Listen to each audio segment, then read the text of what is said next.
Hello everybody, glad to meet you again in this class.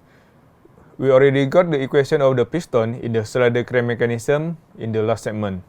In this segment, we will use the equation to derive the inertial force of the mechanism.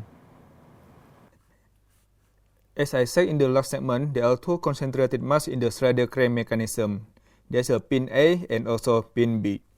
So, the inertial force for the rotating and reciprocating mass are shown in the red dashed line. This is the inertial force for the crank, and this one is the inertial force for the piston. And then we have the equation for the crank inertia is minus ma times the acceleration, and the inertial force for the piston is minus mb bar multiplied with the acceleration of the joint B.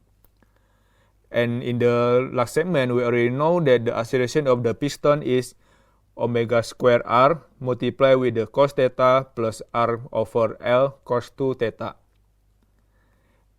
And then the total inertia, or we can call it by the shaking force, is by using this equation. The resultant of the inertial force is Fa plus Fb, but don't forget, because the force is the vector, so we should add Fa and Fb by the vector convention.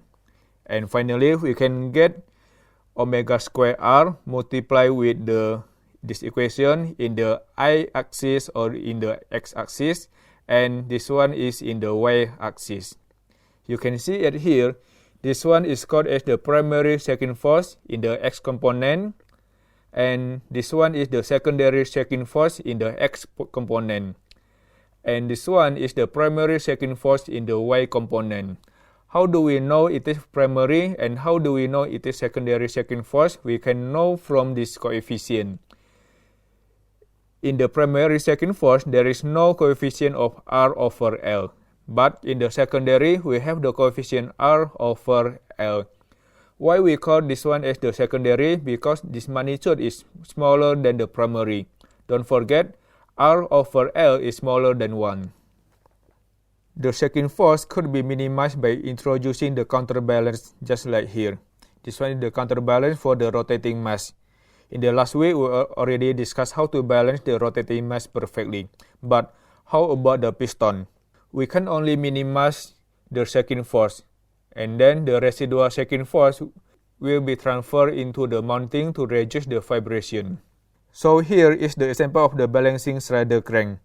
The x-axis is the shaking force in the x direction, and y-axis is the shaking force in the y direction. You can see, if we do not use the counterbalance, the shaking force is very large, and it will reduce if we use the counterbalance mass. And when we use the optimum counterbalance, it still has the shaking force. So from here we can see that there are still shaking force although the counterbalance already optimum. So that's all for this segment. In the next segment, I will give you the example in how to calculate the shaking force if there are more than one piston and with also various configuration. Thank you and see you again.